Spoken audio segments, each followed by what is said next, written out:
Autre continent, autre dirigeant dans la tourmente, direction la Russie à présent. 362 000 cas de coronavirus détectés, plus de près de 4 000 mortels, officiellement en tout cas.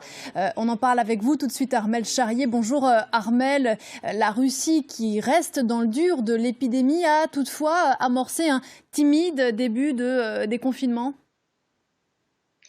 Oui, de toute manière, la prise de parole hier de Vladimir Poutine depuis le Kremlin, où il n'était plus puisqu'il était parti en confinement chez lui, montre qu'il a envie de tourner la page et qu'il a envie d'avancer, comme partout ailleurs, parce qu'il a aussi des contingences économiques.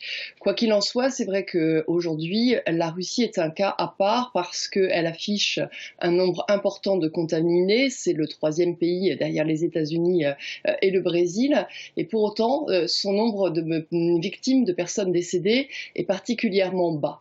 Alors les Russes en discours officiel disent qu'ils ont fait beaucoup de tests, que ça leur a permis ainsi de mieux cibler la population.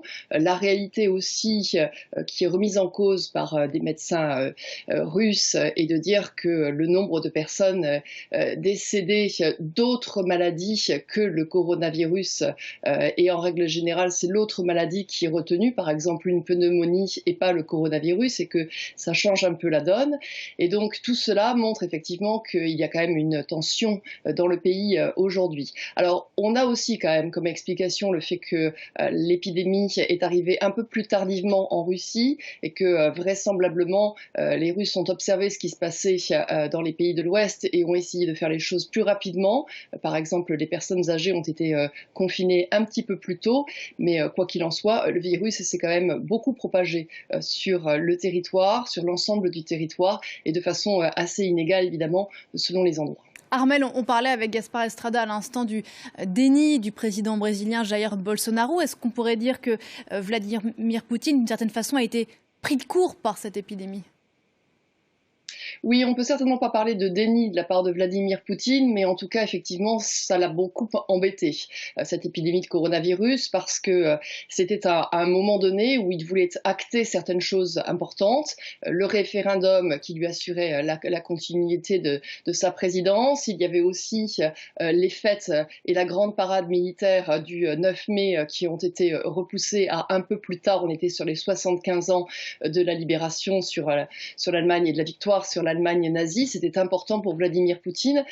Donc il a effectivement pris une décision qui est qu'il n'est pas l'homme qui combat le coronavirus. En tout cas, il ne s'affiche pas comme tel. Il a mis en bouclier son Premier ministre et il a mis en bouclier surtout les gouverneurs des régions russes. Habituellement, les gouverneurs n'ont pas forcément beaucoup de marge politique et beaucoup de marge financière. Il leur a un peu fait porter le chapeau.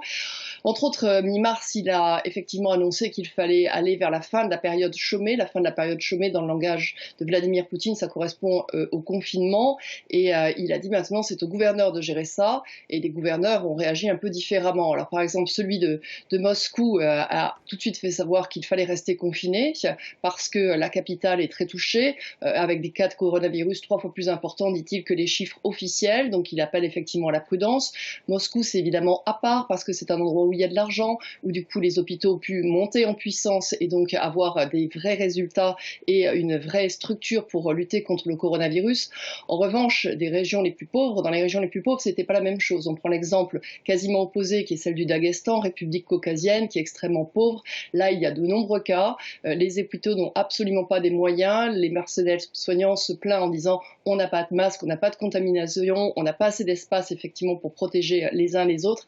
Et vous voyez, là, vous êtes dans une zone qui est tout à fait différente. Donc, c'est vraiment cette mosaïque de situations que l'on est en train d'observer aujourd'hui du côté de la Russie. Merci beaucoup Armelle pour votre décryptage.